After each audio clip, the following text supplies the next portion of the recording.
Tony Burke attending the Together for School Meals Coalition press conference. My name is Robin Nelson, and I serve as the legislative chair for the Fargo School Board and also the CEO of the Boys and Girls Clubs of the Red River Valley. We serve about 1,100 youth every day. My fellow panelists are here. I'll let them introduce themselves. Melissa, would you like to start? Sure. Melissa Sobolik, I'm the CEO here at the Great Plains Food Bank. Tony Burke, I am with the American Heart Association and the Government Relations Director. Thank you. Okay, I'll kick us off by opening with the overview of our efforts, our coalition, some history of what happened the last legislative session, and then share a local example of how school meal debt affects our community.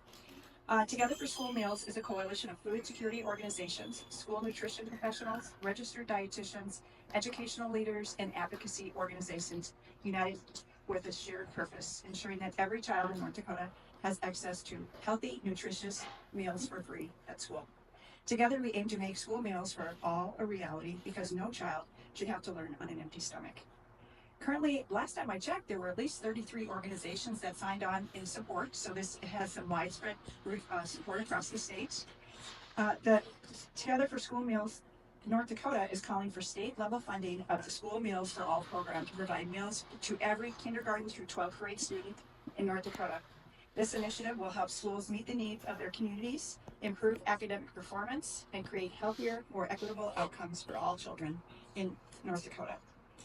Our state families will save more than $850 per child per year, and we estimate the program will cost a total for 2 years of around $140 million, which includes $30 million for breakfast and $110 million for lunches.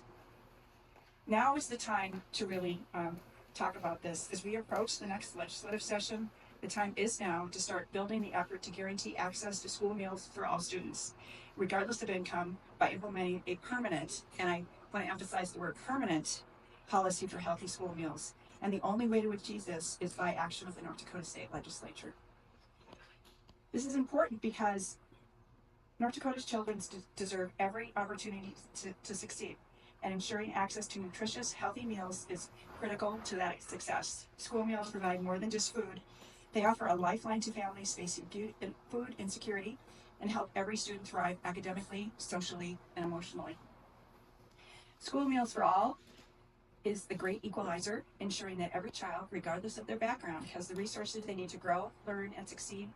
North Dakota has the opportunity to lead the way, joining other states in eliminating child hunger and creating a healthier, more equitable future for all students.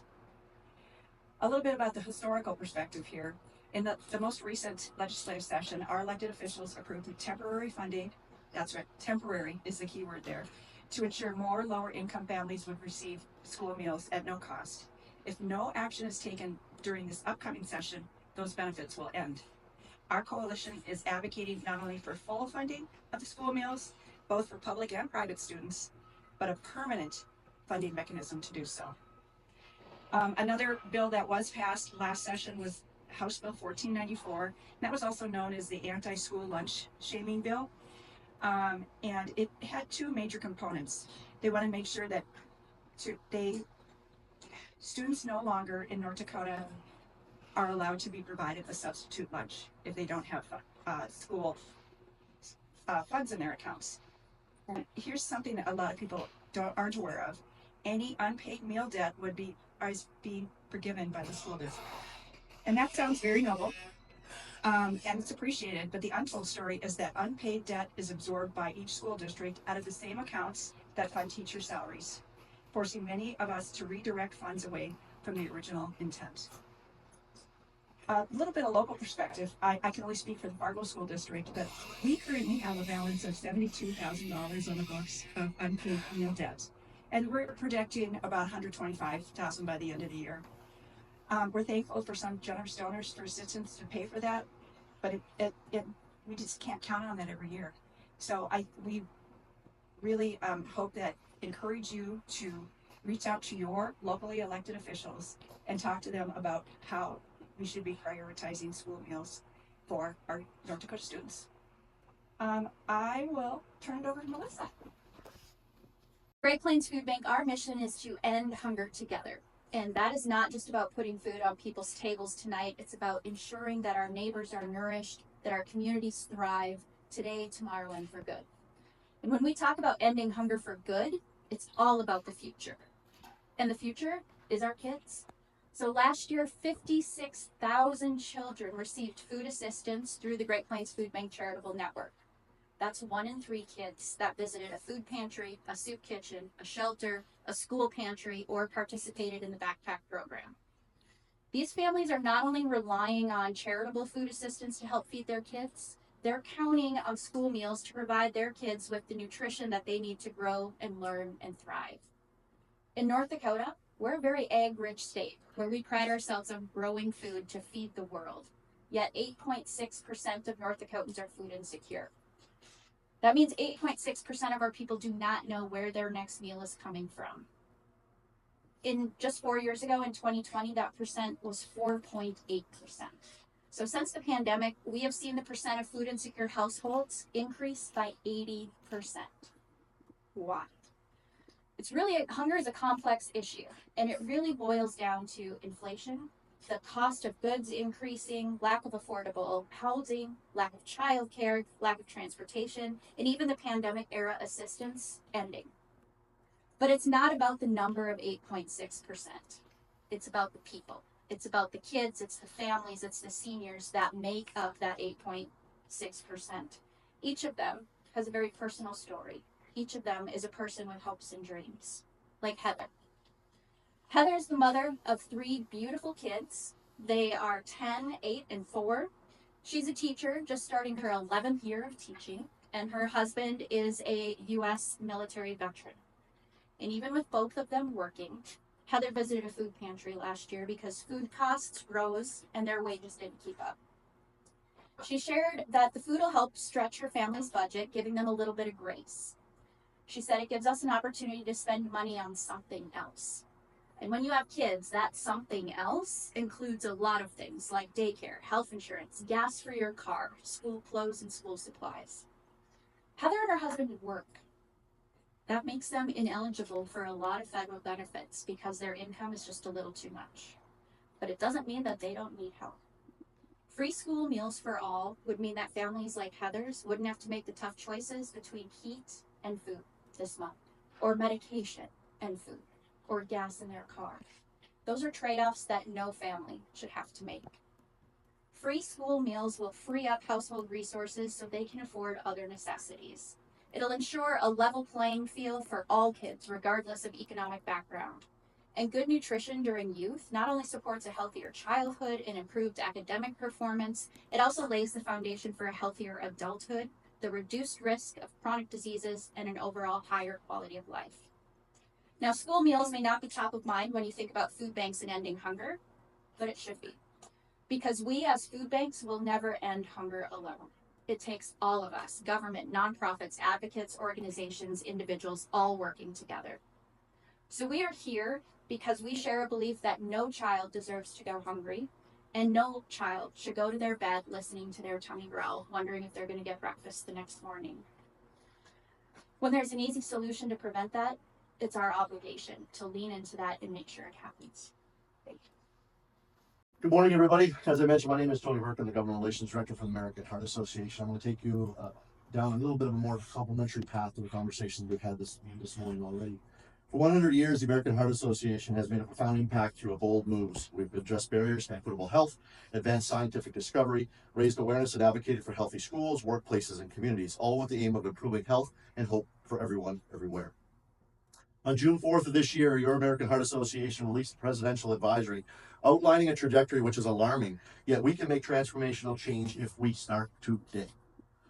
At least 6 in 10 U.S. adults, that's 61%, more than 184 million people, are expected to have some type of cardiovascular disease within the next 30 years, reflecting a disease prevalence that will have a 1.8 trillion, I said trillion with a T, price tag and indirect costs.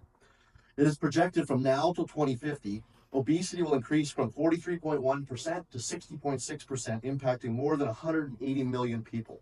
More importantly, as we talk about this conversation today, people aged 20 to 64 years also will have the highest prevalence and highest growth of obesity, with more than 70 million young adults having a poor diet. So let's take a minute and think about that. As you reflect on where we are at today, Think about our 5-year-old children today. 25 years from now, they will be 30 years of age and could have the highest prevalence and highest growth of obesity. Let's not only think about today's impact with these dollars that we're asking for, let's think about the 25 years from now. The cost to feed children nutritious meals today is less than paying for the medical bills 25 years from now. This is concerning, yet there is optimism, as together we can create an environment in which all North Dakotans can have nutrition security every day through various initiatives, good policy development, and implementation providing a strong return on our investments. Poor nutrition is the leading contributor to the development of chronic diseases such as diabetes, cardiovascular disease, and cancer. Food insecurity is a household-level social or economic condition of limited access to sufficient foods, contributes to the disparities in chronic disease outcomes, especially cardiovascular diseases.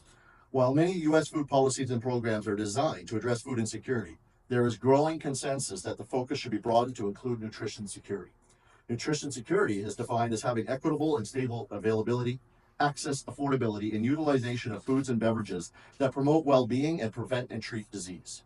Shifting focus to nutrition security is critical to addressing social, economic, and racial ethnic disparities in nutrition and chronic diseases. Please take note of this. In North Dakota, deaths by heart disease have risen from 2018 to 2022 by 12% and is the #1 cause of death in North Dakotans. And earlier this year, the North Dakota Multi-Partner Health Collaborative, backboned by the North Dakota Health and Human Services, the American Heart Association, and the Foundation for Healthy North Dakota, was formed to help North Dakota become the healthiest state in the nation, and nutrition is a critical conversation to achieving this aspirational vision.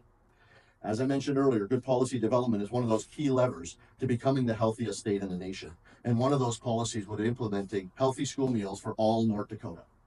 Through the Together for School Meals Coalition, which consists of now over 30 organizations and growing daily, we aim to educate and inform all North Dakotans on the return on investment healthy school meals for all students will achieve for a stronger and healthier North Dakota. Beyond the fact we may not be able to afford the prospective cost of $1.8 trillion by 2050 if we don't change our current behaviors, we did a systematic review of 47 studies, 25 in the United States and 25 conducted in other countries and developed economies. And there are 7 reasons, with many of them were mentioned today, but I'm going to expand upon them, why healthy school meals for all is a good investment today. It's associated with increases in the number of students participating in school meals. It's positively associated with better student diet quality, particularly in the presence of strong school nutrition standards that include fruits, vegetables, and whole grains. The food security among students and families with lower income improves. The positively associated with students' academic performance significantly improves student attendance among students from lower income and food insecure households. And healthy school meals for all with strong nutrition standards have shown to not increase student body mass index. And the last, maybe one of the more critical ones, there is evidence in our U.S. system that school food service budgets benefit from use of CEP, or the Community Eligibility Provision, an option that allows schools in high poverty areas to serve breakfast and lunch at no cost to all students. In particular, schools with high percentage of students from low-income households may benefit financially from CEP due to increased revenues from federal reimbursements for school meals served.